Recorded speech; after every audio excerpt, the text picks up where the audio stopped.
Welcome back, my nomads. Welcome back to another Bitcast. I got Zach here with me today. What's going on, Zach? Hey, how you doing, man? I'm good. That's what's up. That's what's up. So I got a question for you, Zach. Um, is there a trilogy that is better than the Lord of the Rings trilogy? Because I feel like that's such a complete trilogy. Am I wrong? Um, no, not at all. Because we kind of talked about that, Right. off this last week, and you're thinking about it, and a lot of it has to do.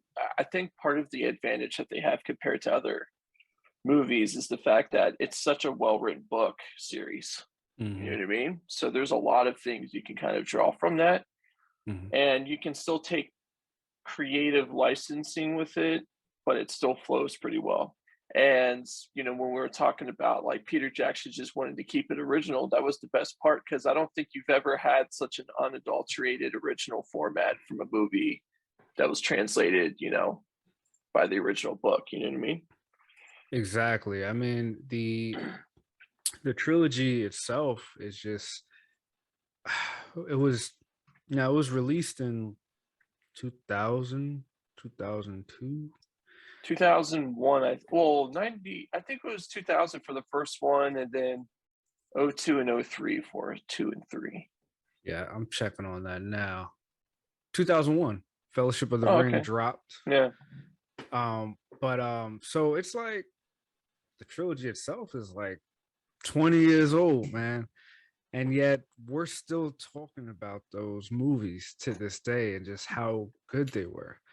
Like I feel like with other trilogies, it'll come up, it'll people will be like, yo, so that second one was boss, the first one was good, the third one was kind of or people will be like, oh yeah, the first one was kind of and then they really killed it in the second and third.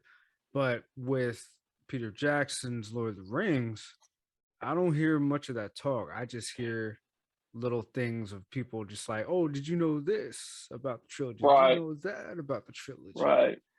I Uh, think I think the only movies that you could probably compare in terms of actually a trilogy mm, is the Godfather trilogy, but because 1 and 2 is so well done yeah. that the 3 didn't have to be. I mean, 3 was good, but the thing is there was such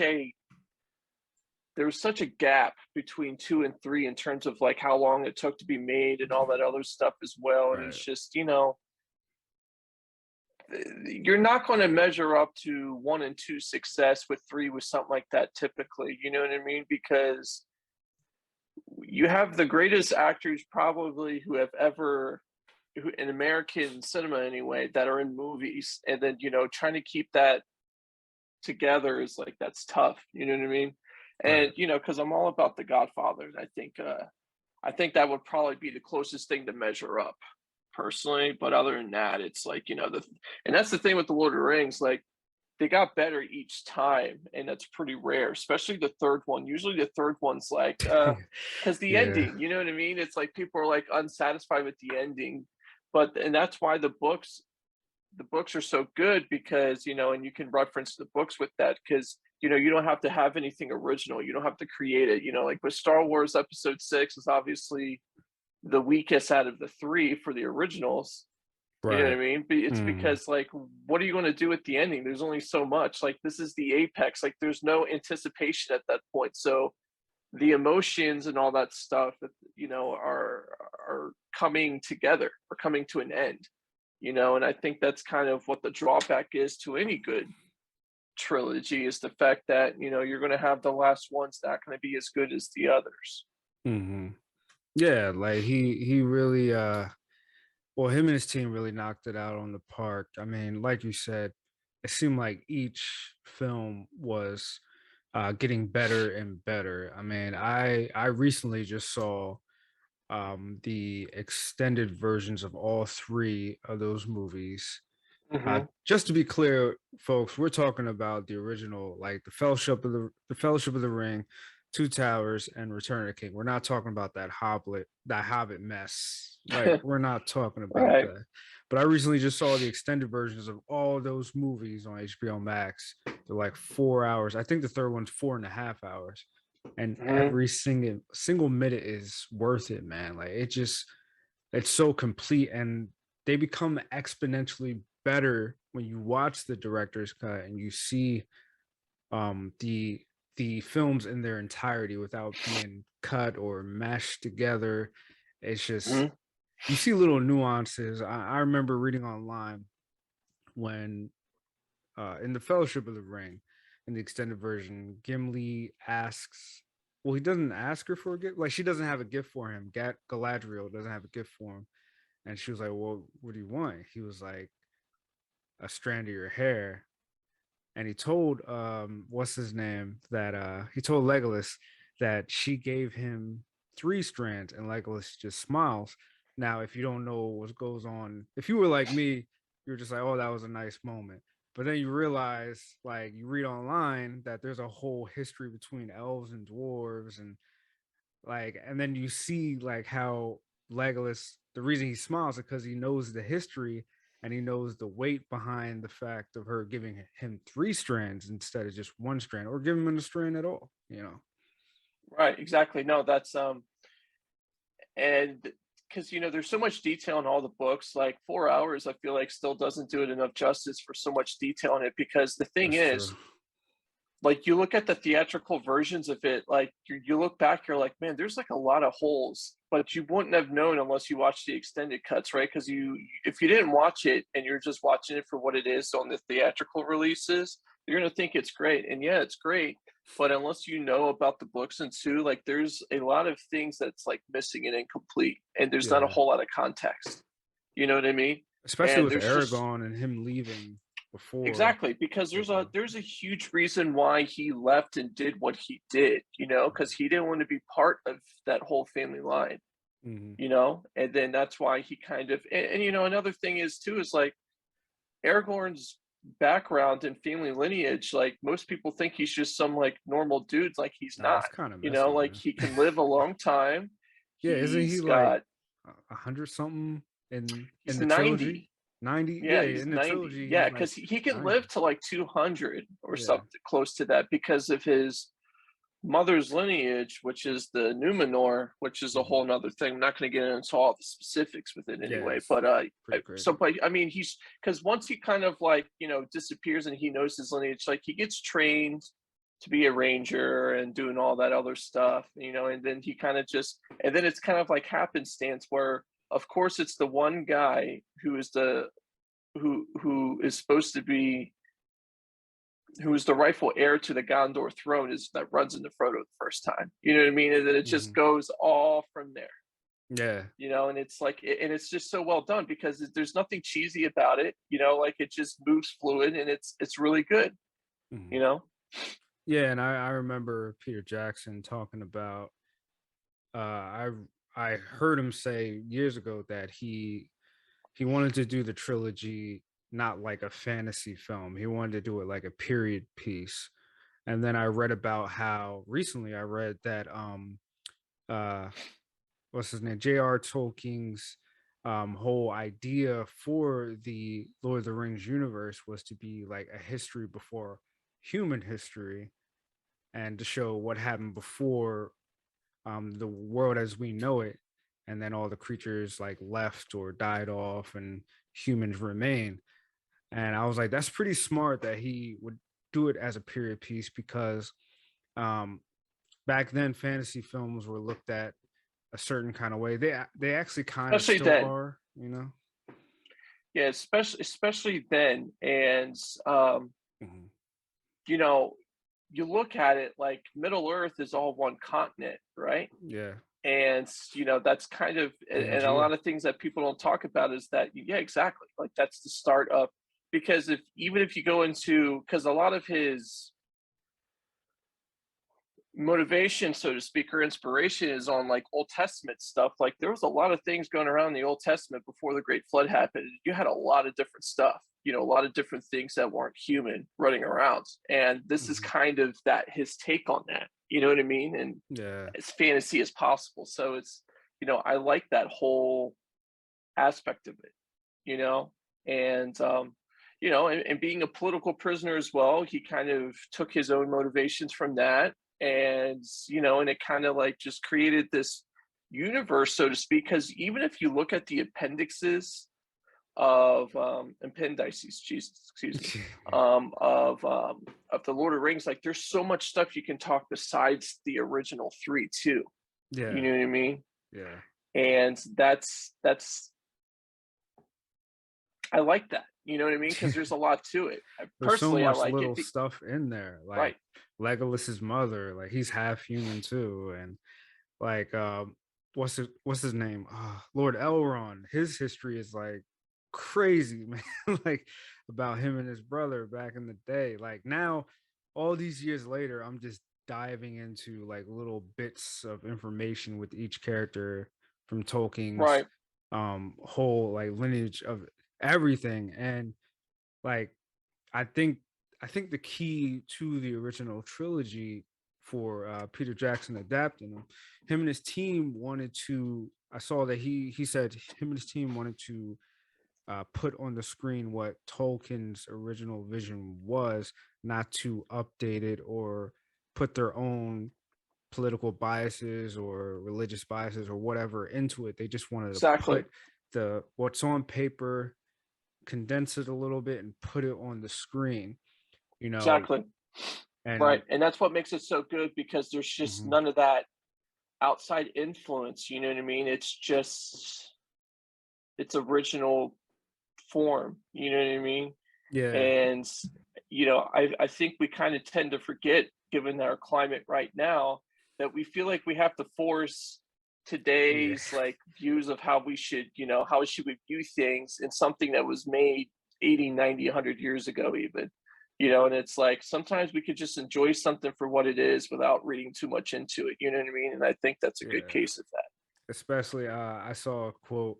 I'm paraphrasing everything today because I can't remember, but I saw a Right. quote of the showrunner for the new Amazon Lord of the Rings trilogy. I mean, Lord of the Rings show that's coming on Amazon, and they said something like, "It's our duty, or we should really show the world of Tolkien as it should be today, or something like that. We need to update it or something." Right. And Yeah. Yeah. Yeah. Because that's what we were kind of talking about before too. And it's yeah, like, I'm I'm kind of beside myself when it comes to that because one, it's made up. It's pure fiction. mm. You know what I mean? Yeah, And it's yeah. like, It you just know, looks like it's not fiction, but it's pure fiction, you know.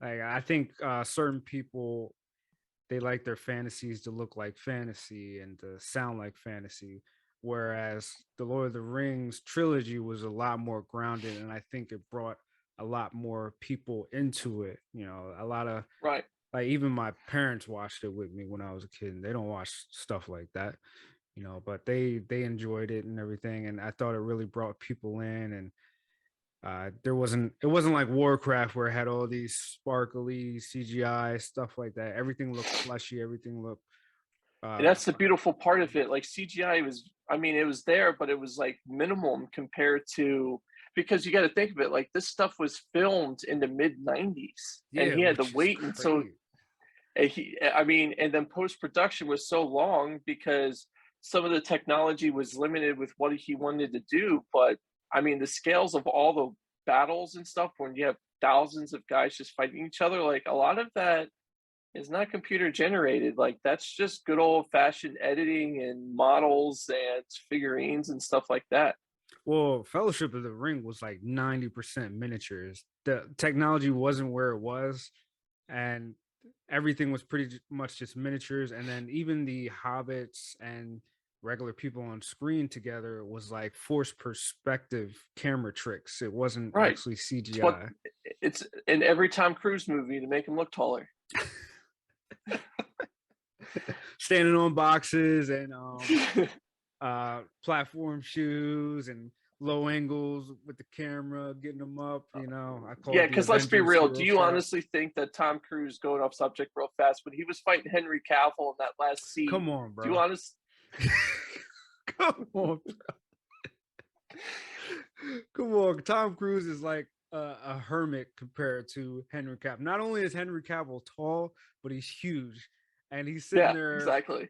he's sitting there fighting him like it's like you know Michael Jai White is the guy who plays Spawn.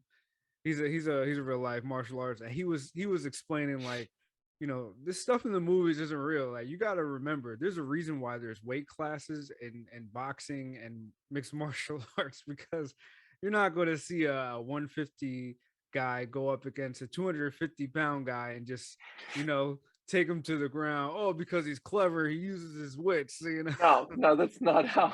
just like That's not how that works. that's why I like in John Wick. Like I remember in the first John Wick when the dude came out the pool, he was just Jack, and he was just like, "I'm not gonna fight you." He just shot him like 4 times, just kept running. Like he's like, "I'm not gonna fight this guy." Like bam, bam, and just ran away. Like, come on, man. Yeah, Tom Cruise and Henry Cavill, not a chance, man. Not a chance.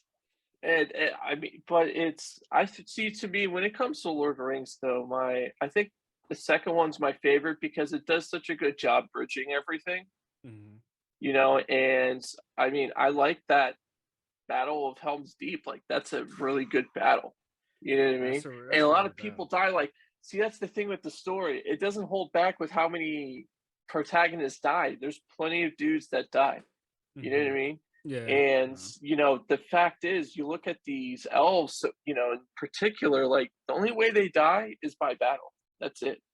And they're, Yeah. like, taking a huge risk, you know what I mean, in terms of they're giving up their entire immortality for that, Yeah, and, you can be an elf and just chill in the woods, never get in any conflict, and you will not die.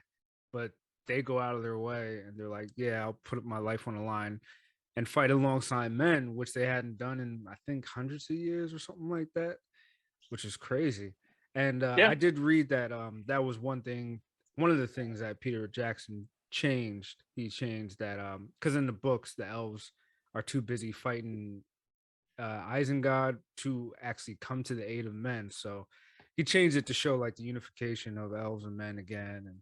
And I did read that that's one change that readers did like Mhm. to convey that whole unification and everything. But Yeah, because because it makes sense because that unification is gonna be so important in the 3rd movie.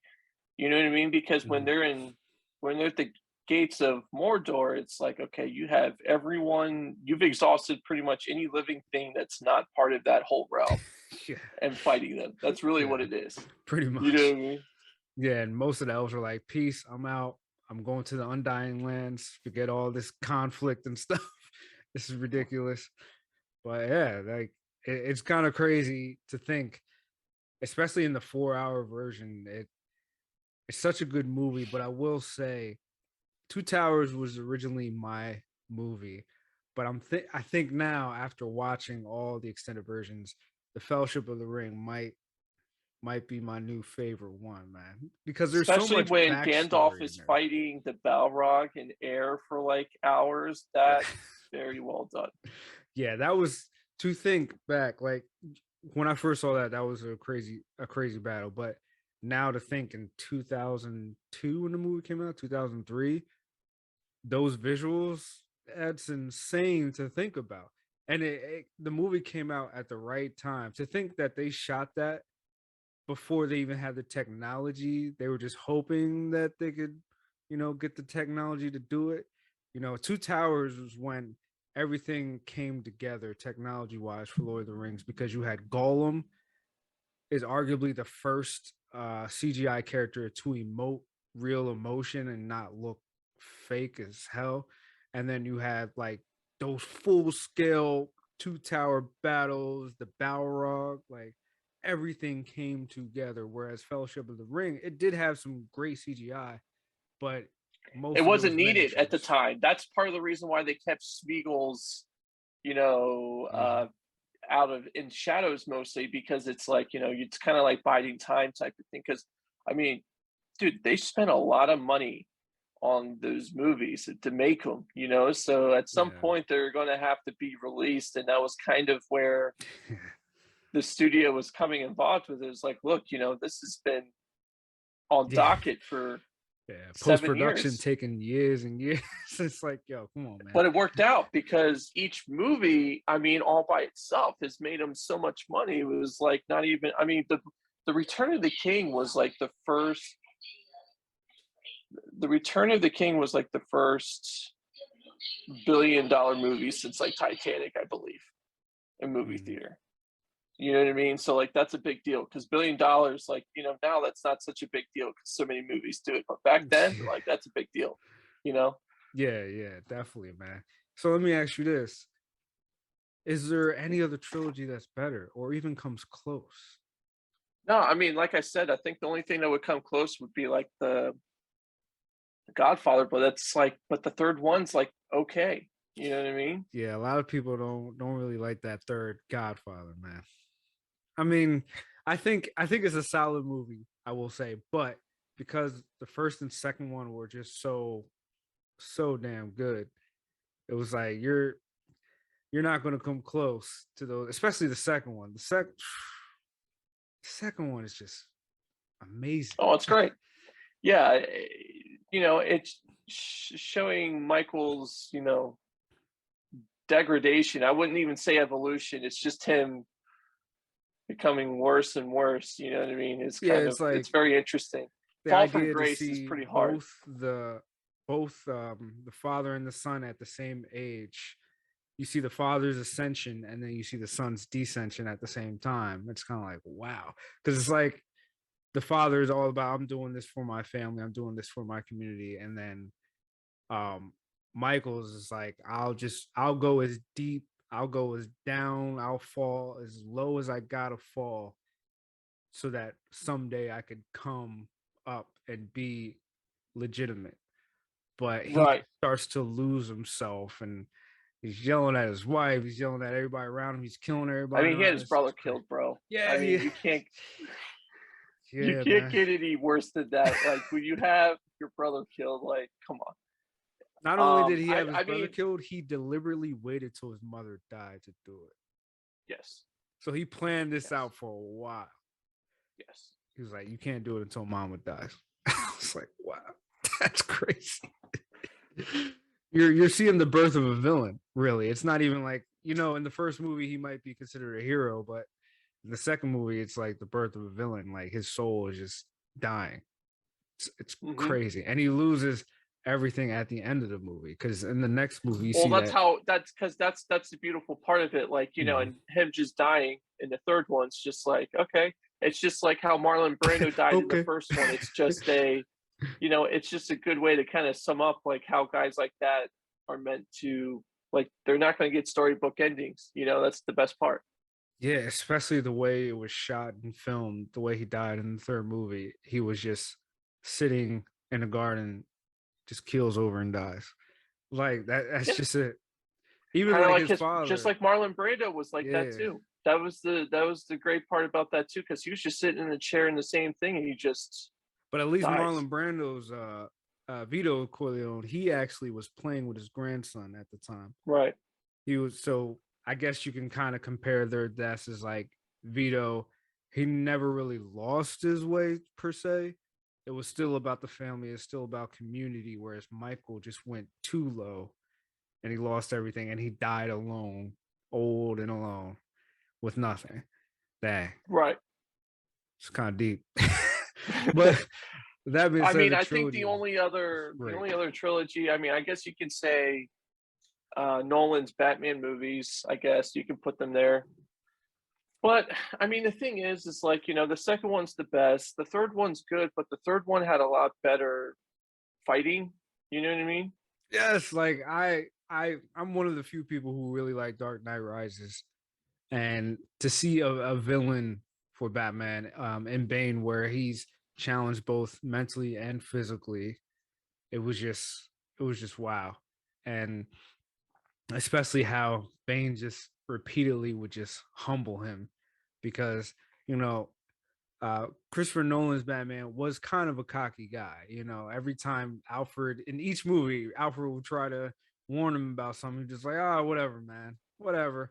Even with Bane in the third one, he was like, Alfred was Right. like, Bane's a Exactly. different kind of guy. You just can't fight him. He's like, no, Alfred, I'll just fight harder. I always do. And I'm like, that didn't work in the end. But that was the because when Bruce Wayne comes back and has his back broken and he gets out of the pit and stuff, right? He fights Bane pretty easily and just defeats him fast. Like I felt like there should have been more lead up to that than just defeating him in the middle of like that whole war going on. You know what I mean? Like, come on, that's you punch him in the face a couple times and make him lose all this stuff. Like that's it. Like that's all he's like. You have this guy defeat Batman easily, and then that's how it ends. There shouldn't have been it shouldn't have been Honestly, so I easy. I 100% agree. Like my thing is that is kind of like a cheat, like you're saying. Like the second time you fight him, oh, you just miraculously figure out punch him in his mask, and like I'm like, you didn't think of that the first time, bro. Like you thought he was just gonna okay, whatever. Like there should have been a story element that happened where he found something out in the prison. Like he found out some kind of weakness for Bane or some kind of trigger for Bane to get him emotional or something like that. Then he goes back, tries to fight him. It's still the same result, and then he pulls out his trump card and he's like, "Oh, that he learned in the prison." And Bane's like, "Oh," and starts to lose. Like you got to do something. You just can't go there and do the same thing, and all of a sudden you got a new result just because you're hopeful. And, oh, you're a new Batman, and nah, there's got to be something else. There's got to be something tangible. Like, oh man, your right knee is your trick knee. Let me kick you there a couple. Like, there's got Yeah, to right, be, exactly. there's got to have been something where the guy in the prison told him like, oh, when you go face Bane, his Achilles heel, yeah, attack that one. Like Right. there's got to be something, man. There's got to be a story element there. You just can't do this. That's why I like the first one so much because when he goes against his former master again, like that's good. That's a good lead up. You know what I mean? Yeah, that like you said, it does. The writing was is good in there because it calls back to like in the beginning of the movie, Bruce would never mind his surroundings, and Ra's al Ghul would always point it out, and then Bruce kind of does like he actually gets help from Gordon later on in the movie, and he has somebody helping him to set up a trap. And then he's like, "Oh, you shouldn't mind your surroundings, Ra's al Ghul. I flipped it on you." That's called a good complete story when you take something from the beginning and then you call back to it, and the hero Right. uses that, uses their own weakness. That was a good callback. But like you said, with Bane, it kind of lack there, man. You just can't go there and do the same thing and expect the audience to be like, "Oh, yeah, he's stronger." I'm like, I don't think he's stronger, man. His back is broken. Even the doctor in the beginning of the movie was like, "Oh, your knee is just torn up. Your ligaments, your joints are all torn up." Like, I don't think so, bro. You got to write something into that story. But maybe the movie was Exactly. too big that they couldn't have put something in there, or maybe they cut something out. But I don't think if you're going to cut something, it shouldn't be the trump card that defeats the villain. It shouldn't be that. But I mean, the Dark Knight trilogy. So, did you see the Batman? Hmm. Yes. How do you think it stacks up? Uh, I think I know it's an unpopular opinion, and and for what it's worth, I wasn't completely 100% engaged the entire time because I was doing other stuff like work and stuff. But you know, Right. it was it's one of those things where I mean, yeah, I mean, it's good for what it is. Like kind of like I was telling you yesterday, it kind of reminded me of the animated series in this sense where we actually get to see how smart Bruce Wayne is, Yeah. Even though he messes and up a that few times, but yeah, but he's not dumb. He's deductive. Like yeah. there's like he can still improvise. He thinks quick. Yeah, he was just He answering comes those riddles like back to back, bam, bam, bam, bam. right, And even like he and in the crime scene, he's seeing things that the other people aren't. Like the coroner was like, "Oh, there's blood down there. I didn't see that until Batman. So let me take a picture of that." Like, like I'm like, "Yo, you have one job, and this guy's doing it better than and you." he doesn't even have all the fancy equipment yet either. Nah, nah. Like he's just walking around and everything. But Which is because mhm, that's the thing. Like I feel like Batman's abilities are so underplayed because he's just human. He's not a superhero. He doesn't have powers. And I feel like that needs to be amped up, especially in Justice League type of stuff, because you're going against people with supernatural abilities. You know what I mean? And that's he's going to get phased out, and he's just going to be, you know, Yes. Yeah. See, this is where worthless. we agree. Even though they said that this Batman has his own universe, I don't trust you, Warner Brothers. I know you're going to make him part of the whole universe, but whatever. Even though they said he's in a standalone universe, this movie made me realize I'm over this whole like let's make Batman realistic. Let's make him more realistic. How do you make him more realistic? You make him more gritty. I'm over that. Like I I come to a realization that I like a little fantasy or a little movie BS with my Batman. I don't like him too human. Or if you do that, he just becomes a SWAT, like a guy in a SWAT suit with a cape and pointy ears. Because especially in that third act for the Batman, which seems a little disjointed to the rest of the movie, the first 2 hours, um, like he's hanging. Oh, spoiler alert! He's hanging on the sports cast thing, and he looks kind of dumb. He's like, oh, we gotta help him. I'm like, this is just a guy in a SWAT suit, man. I need give me for me my Batman, my live action Batman. It's Ben Affleck's Batman. I know this is going to Yeah. be a hot take. I know this is going to be controversial, but I Well, like a we're little not talking fantasy. about the quality of the movie. We're just talking about overall what he is a Yeah, good he's a good representation of what the original Batman is. You know what I mean? Like yeah, there's not so much of a realistic element to it.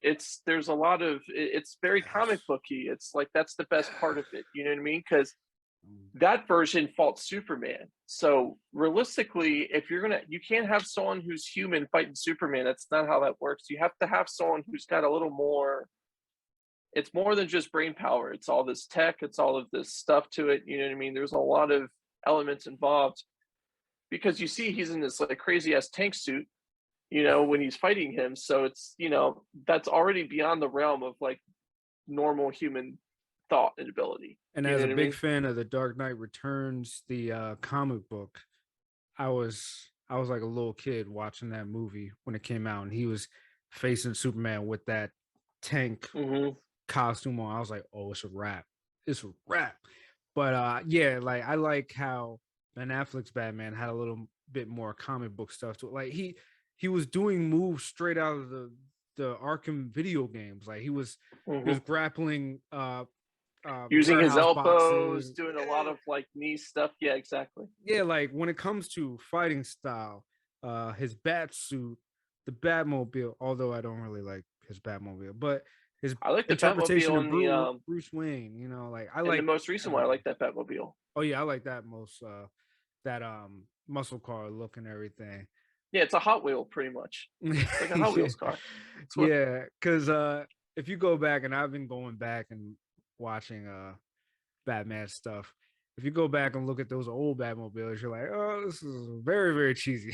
Like, this is very, very over the top. And it's like, what is going on here? yeah, it's like a Rolls Royce, and they just like extended it out to make it super long and stuff, and that's pretty much what it is. Yeah. Like it just looks like you have like what's it called? Like wings on them and stuff. Let me see if I can share my screen. Right.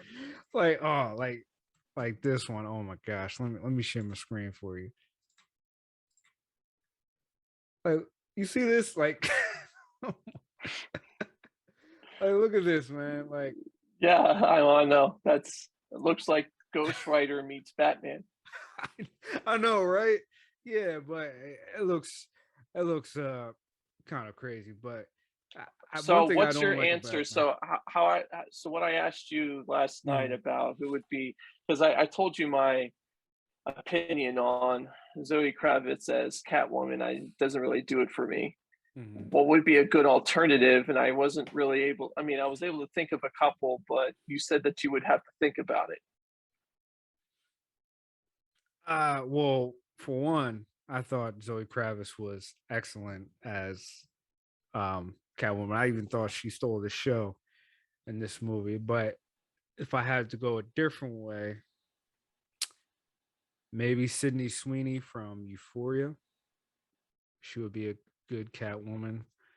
Um, Now you was talking about how um Catwoman has kind of like this how well we both agree that Catwoman is like a master of using her sexuality as a weapon and Right. manipulating men and I feel like that kind of comes with age and maybe a little older actress for Catwoman for this movie would have been a different kind of way to go at it because at the end of the day, it's kind of like she has Catwoman herself kind of always has like men around her finger, and she knows how to manipulate them Right, and she plays just them. go, I mean, look, if yeah, Kate Beckinsale was 15 years younger, then I would pick her. But I mean, she still looks great yo, now. But that's I a great mean, pick. That's a great pick, man. Kate Beckinsale. I didn't even think of that because she's played characters like that over and over again. dude, like 15 years ago, Kate Beckinsale, though, like, man, something Mm-hmm. else. I mean, how she got with Pete Davidson's beyond me, but that's besides the Pete point. Davidson's gotten with everybody, man. he's he's the master. You know, he's the he's the He cat needs to man. play Bruce. He needs to be. He needs to be Bruce Wayne. He's the male He needs to be Catwoman. the He's the next cat Bruce. man. He needs to be the next Batman, dude. I'm telling you. Pete Davidson. Can you imagine him getting yoked up and being Batman, blonde Batman? You know, he'd probably dye his hair back to be Batman. Like, what's he gonna do? Like, beat up guys and tell jokes, leave them on the ground, like go in It's the better club than with the his cheesy bat suit on and one-liners. take his Better girlfriends than and the stuff. cheesy one-liners. Yeah, So, true. so I mean, I guess I'm not surprised that you liked Zoe Kravitz. It's just, I mean, it's kind of like what I said before. It's like, I feel like when she's kind of having to be like sexy, so to speak, it just seems forced. It's not natural, and that's the thing that kind of does it in for me. It's not so much the attraction part. It's just the how believable is this? Like, you know, can I Well, actually see you have this type of like game, besides you being in a movie? And I just don't see it with her. well, you gotta think about like for the Batman, um, this is like the beginning of everybody. For Bruce, he's been Batman for 2 years. He's still new. He's still green. Same thing with the Penguin. He's not really the Penguin from the That was a comics good yet. casting too. Yeah, casting that came Colin out of left field. Colin Colin Farrell's just like, how do you Chewing up each scene he's in, man. He's just chewing it up, killing it with that crazy accent. He's just killing it, man. He's good Easy, with accents, sweetheart. dude. He's just killing it.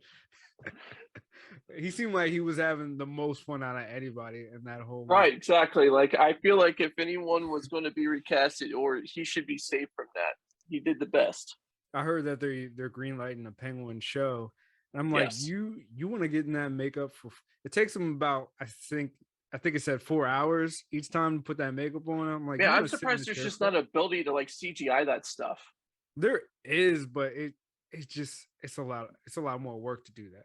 Whereas if you can just put the prosthetics on, you don't have to do all this fancy lighting or whatever. You spend 4 hours, you do it, you film it, it's done. Whereas in CGI, you're gonna have to keep tweaking it for the lighting, for weather effects, whatever. You're just gonna have to make sure there's no clipping, because people will pick that out. I know you've probably seen online people picking out when in Endgame when before what's his name snaps Thanos, he's like the metal parts in his glove clip over, and I'm like, y'all really checking for that? Like, come on, man. Like, who's that I guy? didn't Like, even oh, notice. yeah, you don't notice until you see it online. They're like, oh, the CGI is great, but look, it's clipping the glove. I'm like, get over yourself, man. Watch the movie. Get over it. Come on now. Or whatever. Yeah, it would be a lot more expensive to CGI. And even if it's not more expensive, the fact that if there's going to be people out there that's going, oh, that's fat CGI, it's so fake, ooh, and if you don't get it right, it's just gonna your eyes just gonna be like, doesn't look right, man. Doesn't look right. Right, I gotcha. No, I understand. What they could do is just do which they probably did in the movie, is they did some face prosthetics and then just have him in a fat suit with clothes on. They probably did that though, so I don't know. But yeah, it takes a lot of work for those prosthetics. I'm looking forward to it's funny how you're having some big time movie actors or actresses just willingly going into TV and streaming now. Like that's the thing. Yeah, it's been like that for a few years now. It's the line between film and movies is just dissipated now. It's just one cohesive entertainment industry now, and it's kind of Hmm. cool to see because you have the ability to do these tie-in shows and these tie-in movies, and oh, what happened here? Oh, just check out the prequel series or something like that. Like we're having Right. Doctor Strange 2 come out, and we're seeing um WandaVision being tied into it. Speaking of Doctor Strange and Marvel, I think I might have just found a trilogy that could rival Lord of the Rings. The Mm, Tom Holland Spider-Man trilogy, that's close. I just saw Spider-Man for the first time yesterday. which is insane. Bro, it's been out in December. So you Ah, just been living with the hype. Like, did that jade your viewpoint on the movie? Did it not none. live up to its expectations? Did great. I also am not swayed by. I'm not dissuaded by hype either. Yeah, because there was this guy who came to me actually like a week ago. He was like at my gym. He said, "Oh yeah, I saw Spider-Man No Way Home. It was all right." I was like, "All right, all right." I was I like, "You like know the what, Charlie Cox tie-in though, like the Daredevil. Even though that was in for like, I'm like, what? It's like that's so bro?" good. Me and everybody else in the theater was like, "Yo, that's Daredevil. Yo, let's go." I'm a Daredevil, a huge Daredevil fan. So I'm watching the show over again now that it's on Disney Plus again, bro. Like I'm watching this You know, again. now with the Fantastic Four kind of coming back into play too, because Daredevil and Fantastic Four are very heavily involved in the Spider-Man universe. So Mhm. that would be very entertaining to get that all cohesive and put together. You know, You know that John Watts, the guy who directed the Spider-Man Tom Holland trilogy, he's doing Fantastic Four. He's already slated for it. I'm excited for it. He's going to do a very good job, I think. Yeah, this guy's like the golden boy, man. He's killing it. You would think after No Way Home, he would just want to take a break, but he's already working on Fantastic Four. But it's so is that the last Spider-Man movie? No, no, they said Okay, I he signed figured on for more. because the only reason why I say that it's like I feel like when it comes to no matter which version of Peter Parker there is, right? Because Andrew Garfield, like I can now appreciate Andrew Garfield's version too after seeing that. Even though I don't Yes, like what they did with how Dane DeHaan was physically the Green Goblin and all that, like that was kind of whack. But we just besides pretend that, that never happened. right? And I because Sony wants to bring Andrew Garfield's Amazing Spider-Man back, right? But it's Only if the writers from No Way Home or Marvel touches it, because the writing on No Way Home was so good it redeemed the Amazing Spider-Man 1 and 2, because those movies were just so right, bad. Even right, Andrew yeah. Garfield was like, "Yo, you guys are dropping the ball," and they fired him because of it.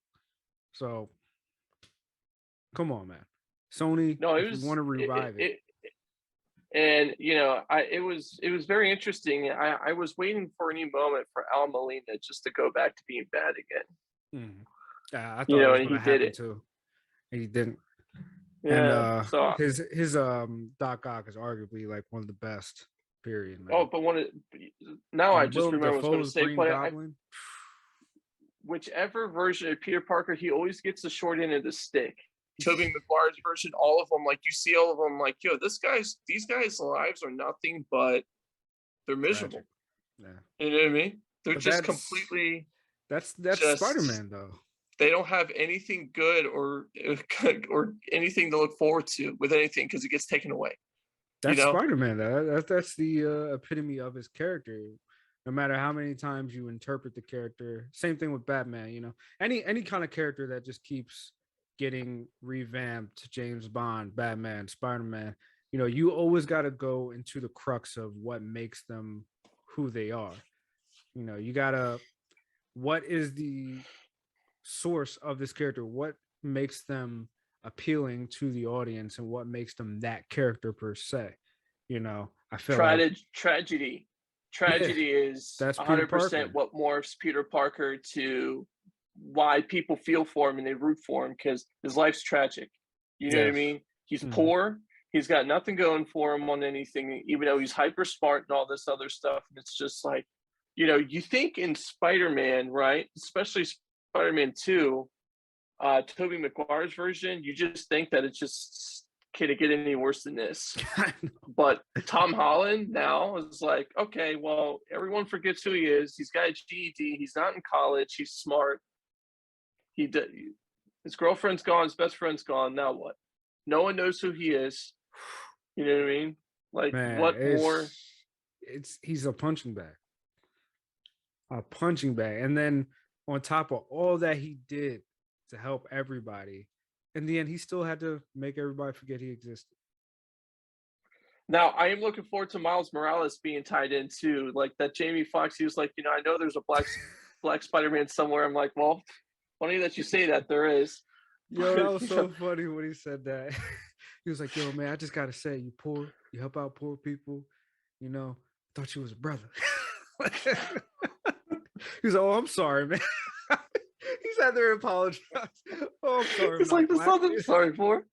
It's He's like like, "Oh, I don't just worry know about there's it." a black Spider-Man somewhere. I'm like, oh, well, it's true. There is one. Yeah, But and all of their lives suck. Like even Miles Morales, his life sucks too. Like all of them suck. yeah, yeah. It's something about the Spider-Man mantle. It's like, hey, your life's gonna suck. It's like, yo, can I get a return on these spider powers, bro? I don't want this, man. But like he was just like that. That being said, too, like Andrew Garfield, I feel like he was just having the most fun out of anybody on He set. did, yeah. And Tobey Maguire's like you can kind of see he's just like reluctant to do it, and he's just there just to keep the continuity. And I like what they did. They kept his character original. The web comes out of his body, like stuff like that. Like Yeah, that's a they're like, natural whoa, thing. did that come out I, of you? exactly. I like that type of I like that type of you know it keeps that continuity. Like so now, because since it's a you know the multiverse is real, you can take whatever rendition you want and make it reality. You know what I mean? Yeah, I like that Tobey Maguire to what you said. It's like his reluctance came off as like the oh, I figured it out, Spider-Man. I'm the older, I've been doing it longer. I figured it out. I figured out how to balance Spider-Man in my life.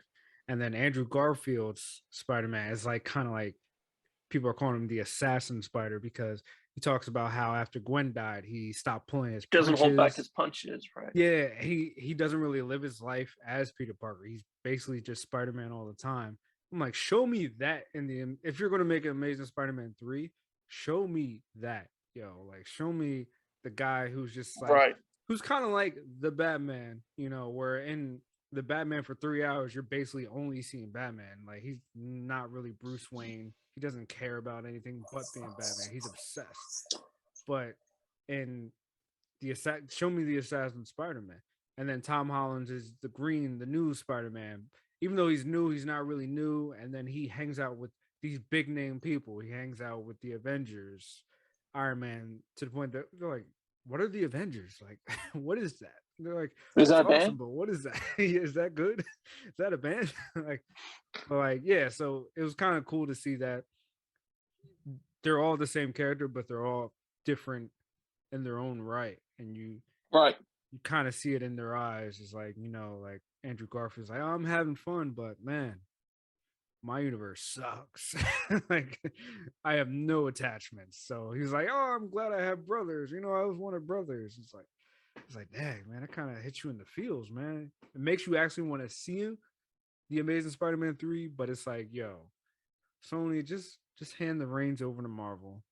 Let them take care of it, and you can do the whole distribution of it, the producing, get your little credit, say that, hey, we made this, but just I also like the end. I also like the end scene too with Tom Hardy's Venom, and then he leaves a piece of the symbiote in there. So now Venom is part of the canon Spider-Man for Marvel Universe anyway. Just in case Sony wants to change its mind, that what I liked it's going to. about that he was the whole time all that stuff was happening, he was just at that bar and not even participating. He was just at the bar asking questions the whole time, not doing it. Wait, so there's a guy in an iron suit who flies around. It's like, yes, man, yes. And then he just, before you can do anything, he just leaves. Like, yeah, do that. I don't need to see Venom in this. I'm not a big fan of the Tom Hardy Venom movies. All right. Well, I don't think it's him. I think it's just how they're made. 100%. Yeah, because in the right hands, Tom Hardy's Venom would be great. But the way they're made, especially Let There Be Carnage, that movie, I what? saw that too. I was not very impressed. First of all, there was no carnage at all. I mean, What do you I mean? mean the verb, the action. There was carnage, obviously, but the noun, but not carnage at Oh all. yeah, that yeah. If you Well, name a film Let There Be Carnage, you can't have just little quips here and there. I need to see carnage. I need to see fighting. I need to see stuff torn apart. I need to see some stuff. yeah, any Alien too would be great. Yeah, and it felt like, I don't know about you, but the But movie was an hour and a half. It felt like they just took that's too it. much Yeah. out. Like, The thing is with the Alien, like I feel like where Disney might not want to go with it is that Carnage is like a Deadpool type of rating. Like it's a psychopath. yeah, He's a serial killer. He's a psychopath and all that. So like he's going to do nasty things. Are you willing to have that rendition of Carnage inside your universe? Are you okay with the fact that it's not going to be friendly, family friendly? I'm not saying don't scale it back for like Spider-Man movies and stuff, but at least in the meantime, get the right idea of what people are expecting with this guy. Like set it up right the first time, and then you can kind of like do what you want with it if he ever goes in other things. You know what I mean? well, Disney, they just put on the TVMA rated shows from Netflix on there, and they haven't changed a thing. And they also said, Well, they Deadpool should will because also be mature.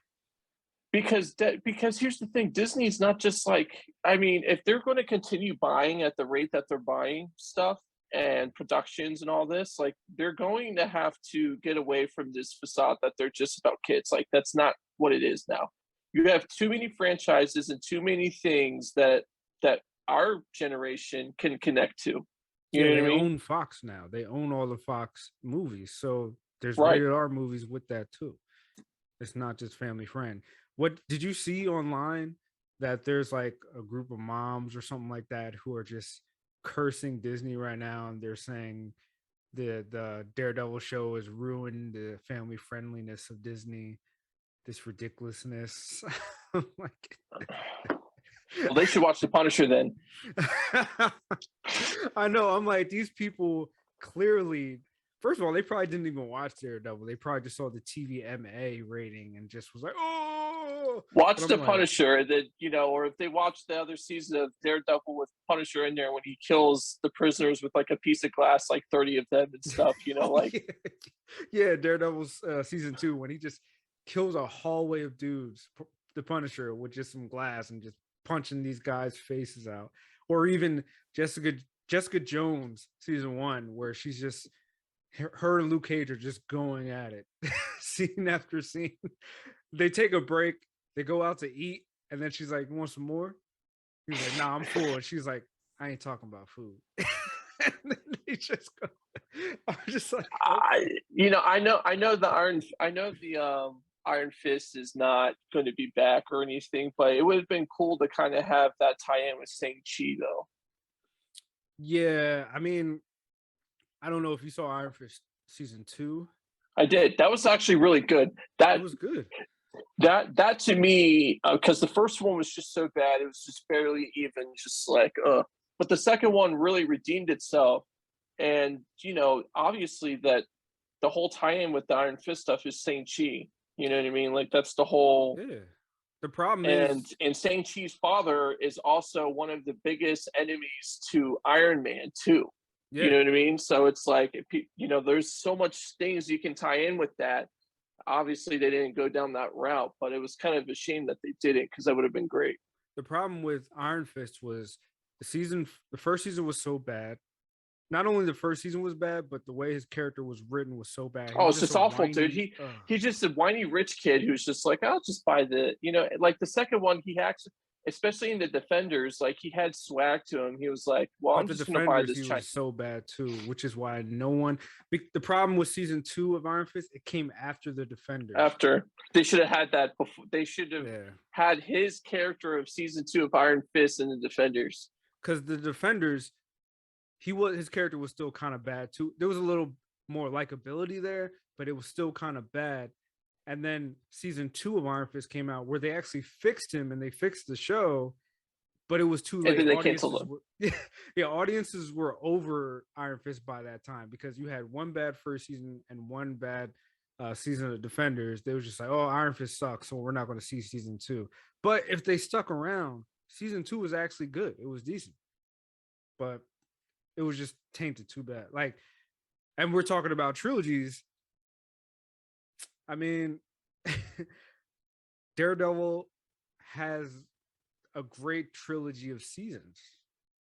I mean, So does Punisher. Yeah, there was only 2 seasons of Punisher, but right. The Punisher. Well, I'm just saying, like the Punisher's in half of Daredevil season 2, more than half.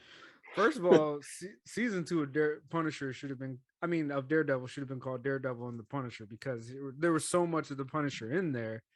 Before there wasn't any plans for a Punisher season, and then after it was like the weekend after Daredevil season 2 came out, they greenlit him so quick that you couldn't fault anybody for that because it was just so damn good. it was so good, man. Like him just even I just love the speech between him and Daredevil where he was just like, "Look, man, you're just one bad day away from being me." I'm like, dang, that's kind of true, man. You even see it in season 3 where Daredevil's just going crazy. He's going ham. Yeah. It's just like, look, like you're just one bad day away and from then his being infatuation with Elektra kind of like, that whole thing, and that kind of puts him over the top. Yeah. Yeah. I mean, those shows as a whole, because I watched all of those shows, Jessica Jones, Iron Fist, Luke Cage, Punisher, Daredevil. I watched all of those shows, all the seasons multiple times, except for Iron Fist. But everybody else, I watched all of them multiple times, and they're just so good, man. And I was praising Disney when they finally put them on Disney Plus because I was like, you're taking forever. But Disney could have put it on Hulu. I mean, they could use Hulu as their mature adult platform alternative, yeah. Because Disney has owned Hulu for a while, not very just time, recently. Yeah. They've owned a big chunk of it. Now, when they bought Fox, now after that acquirement, they own the full Hulu, whatever. Right. But they've always owned Hulu. They could have put the shows on there, but I'm glad they put them on Disney Plus, so I can watch them ad free. I ain't got to go through all that stuff, man. Because I'm not paying for the ad free part of Hulu. I'm not doing it. Right. I'm just not. It's not gonna happen, man. Oh God. Yeah. But yeah, like I mean, I feel like the only trilogy that could maybe come close to Lord of the Rings is,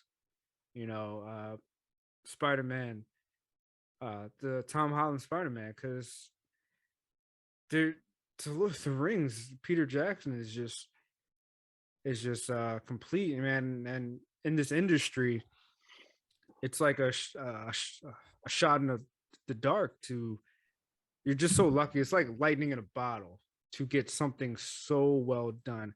And usually it's only one movie where it's lightning in the bottle. Everything came together, like Gladiator. Everything came together. The cast, the crew, even though there was drama behind the scenes, it all came together.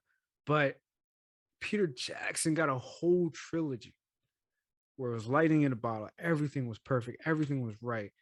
Even though he didn't get the actors he originally wanted, Stuart Townsend was supposed to be Aragorn at first. Legolas, they were searching for somebody for Legolas. No, Viggo Mortensen, no one could replace him.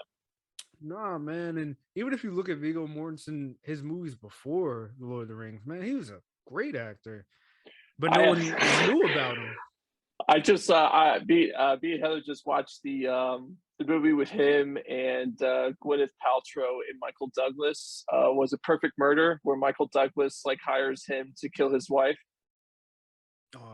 I've You've never seen seen that that? a while ago, or Yeah, maybe because he's part like of a it. Wall Street guy, and then Viggo Mortensen and Oh Gwyneth yeah, Paltrow's yeah, yeah. character are having an affair, and he's like, "Look, I'll pay you this much money if you kill my wife for me." You know I what know I what mean? you're talking about. I saw part of it. I didn't see the whole thing.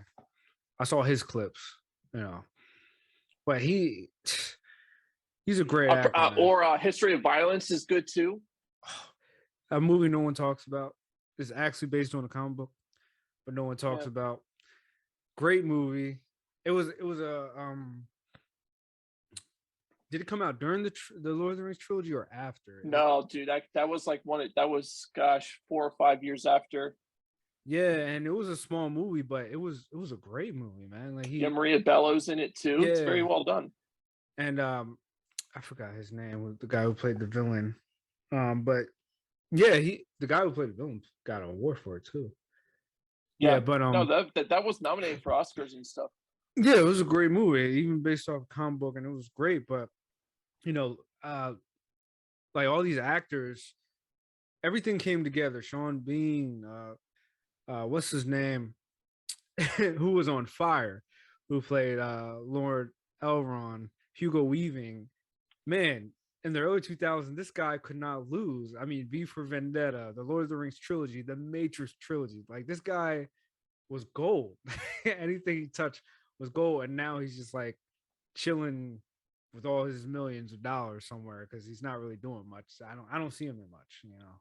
But I mean, the He guy is a played the killer. Red Skull in Captain America. Yeah, played the Red Skull And and that was Captain that was the America. last thing I saw him in was the Avengers, and that was it.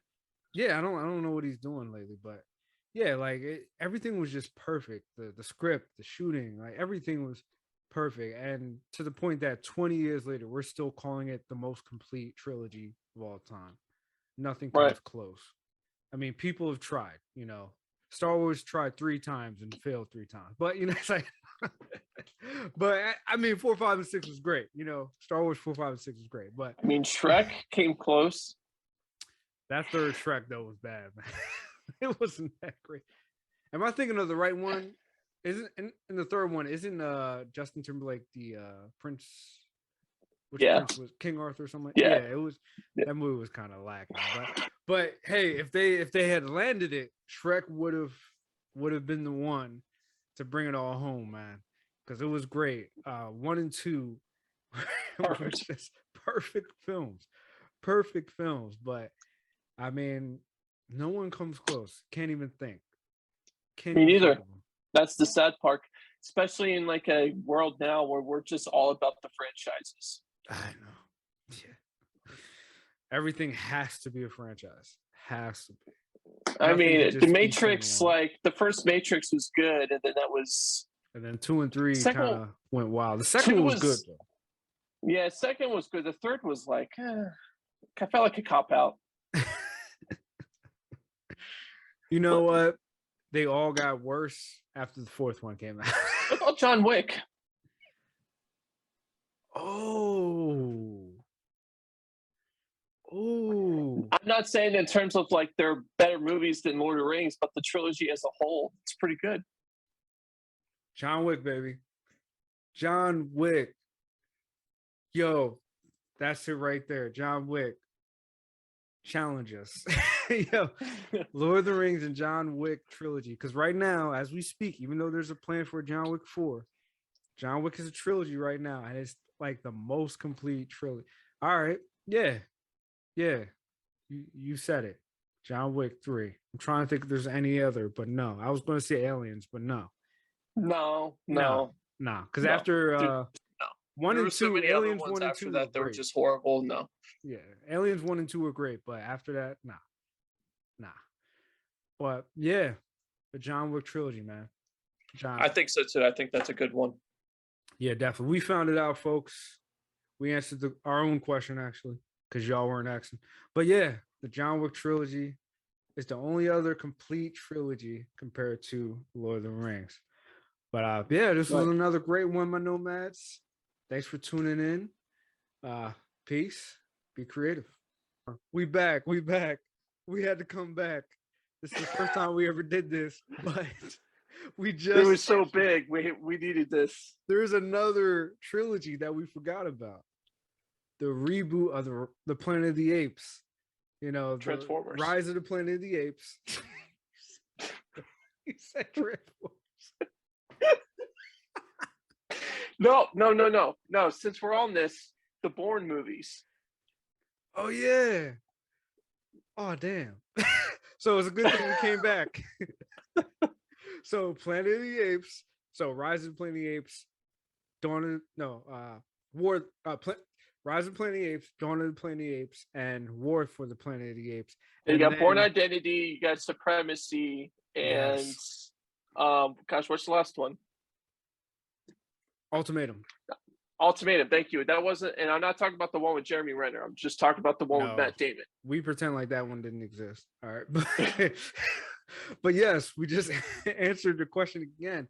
So we have 4 complete trilogies: Lord of the Rings, the Planet of the Apes movies, the recent ones. And speaking of the Batman, Matt Reeves directed the last 2 Planet of the Apes movies. Dare I say The Mummy? No. Because Dragon Tomb, no.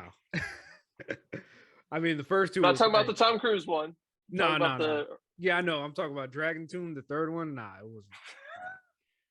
We forget that one exists. Hey, the first 2 were pretty good. The first 2 were amazing. I still watch them to this day, man. I have the Blu-rays. I still watch them, Jones. I have the trilogy. Well, actually, I have the Mummy franchise. I have the Scorpion King that comes with it. So I watch all of them except for the Dragon Tomb. Horrible. You don't like the Scorpion King? I'm not a big fan of the movie itself. No, I played the game a lot though on the GameCube. Remember that game? You're the only other person I know who played the game besides me. It was so bad, but it was so good. It was so bad. It was so good because it was so bad. It's just like when you would fight like the Anubis guys, it's just like complete garbage. Yeah, I'm like, what? What is this? I got more frustrated. That was like the beginning of the Dark Souls frustration, I feel like. 100%. I even played the Game Boy Advance Scorpion King game, and that frustrated me as well too. Not as much as the console one, but yeah, that drove me crazy. But yeah, Lord of the Rings, Planet of the Apes, John Wick, and the Bourne trilogy. We pretend the Renner Bourne movie didn't exist. And then the update reboot version that came out a few years ago, that's its own thing. So, Right. So yeah. They did have another one after where it was just called Bourne, I think. Yeah. Something like that. Yeah. They really took that franchise and drove it into the ground, didn't they? But yeah, I mean, yeah, it was good. Yeah. What about the Star Trek, the reboot, the Kelvin timeline? Well, no, there's 4 of them. Nah. Star Trek Beyond, and Star Trek Into the Darkness. Not in that order, though. They're making a 4th one. Yeah, that's what I'm saying. Like, that's part of the whole thing, though. Like, that's not a... They're going to make a 4th one. I don't know. Edge of Darkness is okay, but I liked Beyond's good with Benedict Cumberbatch as Khan. That was great. No, that's Into Darkness. Into the Darkness. Beyond is with, what's his name? Idris Elba with all the prosthetics on. Oh, right. That's the one, right. JJ. That was the most recent one, right? That felt more like a Star Trek show than anything. Yeah. I don't know, like that. They're decent. Now since we're back, now I got to actually think about this for just a quick second then. Because I'm rewatching those Star Trek films with my wife.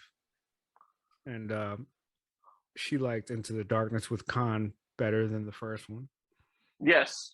Because I like Eric Bana as Nero, but it's he's not really a villain though. He's not really in there that much. No, yeah, whereas he's just in there for just chewing up. Khan's a whole different ball game, yeah.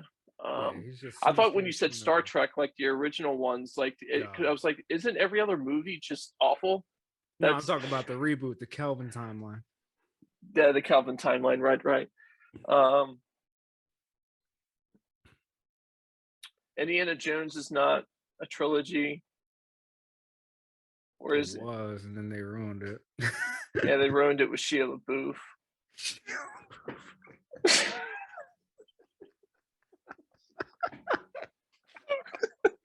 He's so bad. I had to say his name wrong. Shia LaBeouf. He got both of his names wrong. The funny thing is, you got both of his names wrong, but we all knew exactly who you were talking about.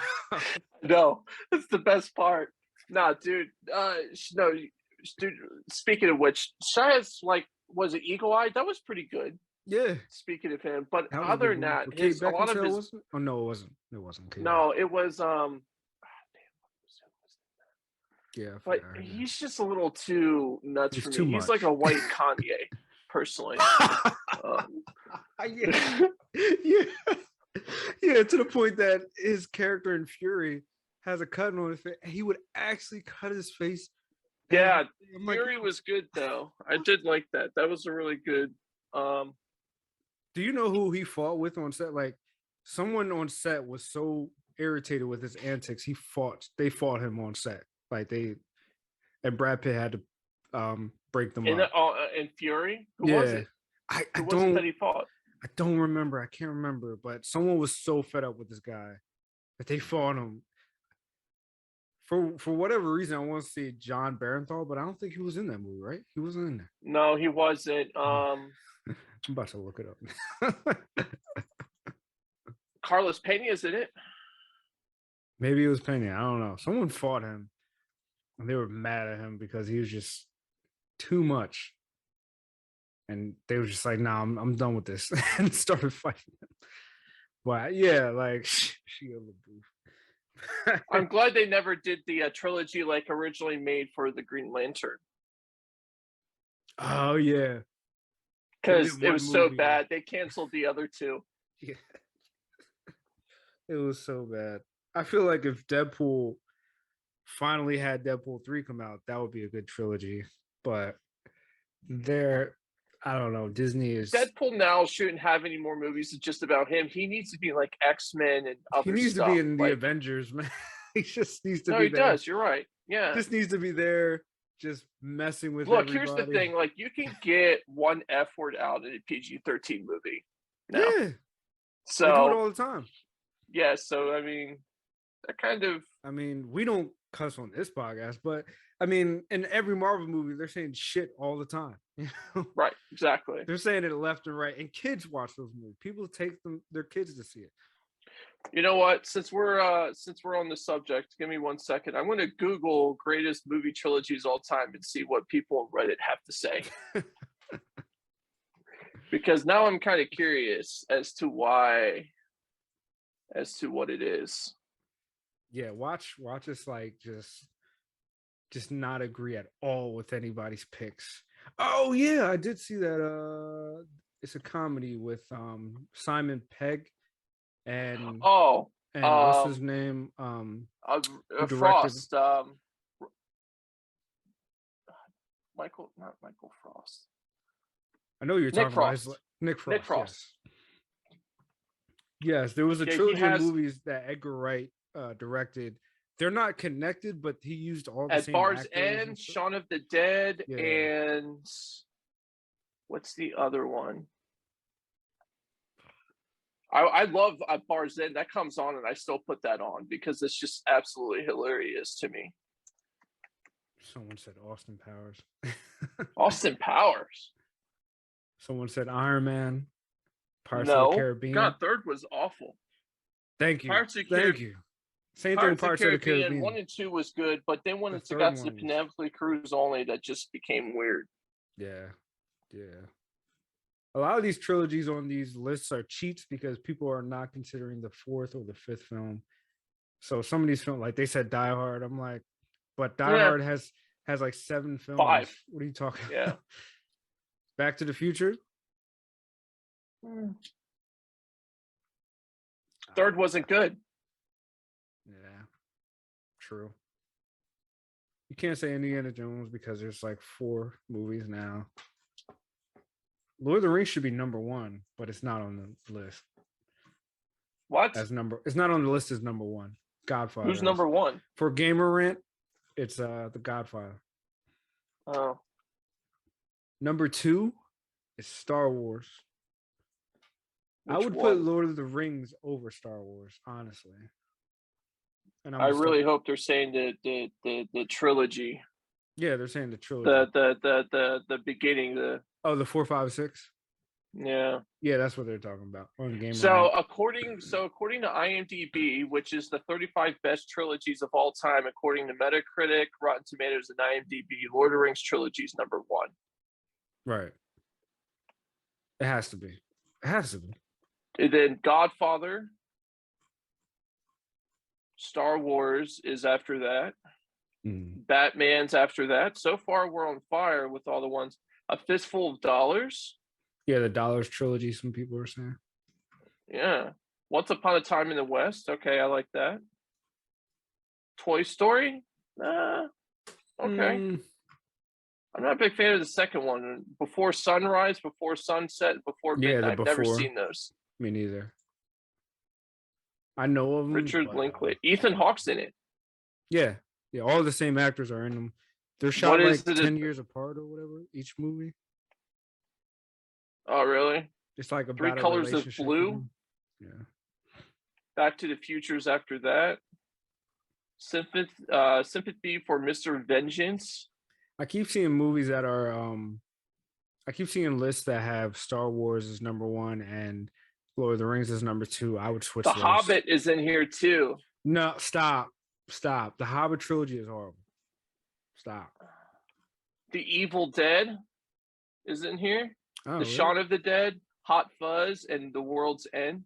Someone put the Captain America trilogy in here. Captain, Jesus. The first one was okay. Yeah, it was okay. The Matrix is in here. I mean, as it should be. Yeah. This list has The Girl with the Lord of the Rings Dragon is number Tattoo. 6. What? I didn't even know they made more than one of those. In Sweden, they did because they're Swedish books. There was The a Wolverine trilogy. movies. What? X-Men Origins Wolverine was bad, man. What? No. The Ocean 11 movies. They're pretty good. Yeah. That's solid. But then they ruined it with the reboot, whatever. The with the all women virtues singling thing. Which was it the second one where it was in Vegas where they took the casino vault? I think that's the second one. I don't know Fun because fact I about watched that, the those casino movies back to back. securities had to change their change their stuff because it was too realistic and they didn't want anyone having the wrong idea. I did. That's also why there's a no-fly zone over the strip too, unless you're a helicopter company. Yeah, I did. Mad Max trilogies. Yeah, I saw that on there too. Might as well just have Lethal Weapon. I know. Some of these lists are taking so many liberties. I'm like, okay. There's like 8. The Spider-Man trilogy. The third one, I know which trilogy you're talking about. Sam Raimi's trilogy. The third one was lacking, bro. I know. So one. Get this. You're gonna find this funny, right? The prequel trilogies for Star Wars is on here. Phantom Menace and Clone Wars. Are you out of your mind? Nah, bro. The Madagascar movies are in here. What? Did anybody watch Madagascar 3? What?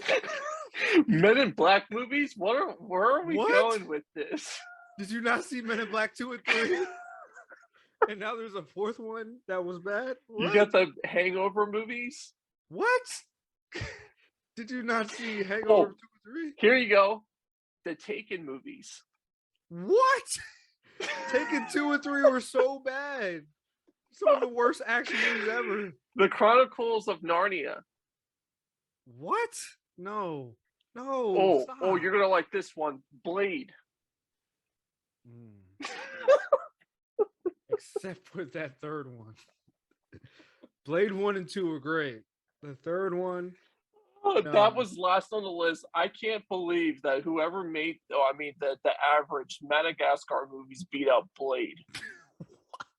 We're in an Yo, alternate timeline anyway, so it's not like it matters, you know? whoever made that list should be fired from journalism. It was no, it's the average of Metacritic and Oh, Rotten Tomatoes. oh, nah, man, nah. I'll still take, as bad as the third Blade movie was. I'll still take the Blade trilogy over the Madagascar trilogy. Like what? Oh If man, that anything, was Shrek worth should be coming back. before Madagascar, and it wasn't even Dude, on the list. I can't believe Shrek's not on this list. Was the third one that bad? It was bad, but it was entertaining. No, there was because they're not a trilogy. There's a fourth one.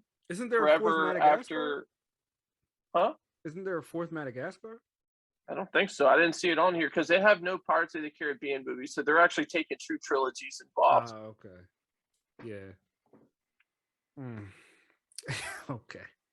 But all right, my nomads. We definitely answered it more than once. All right. So this time is for real. Peace. Be creative.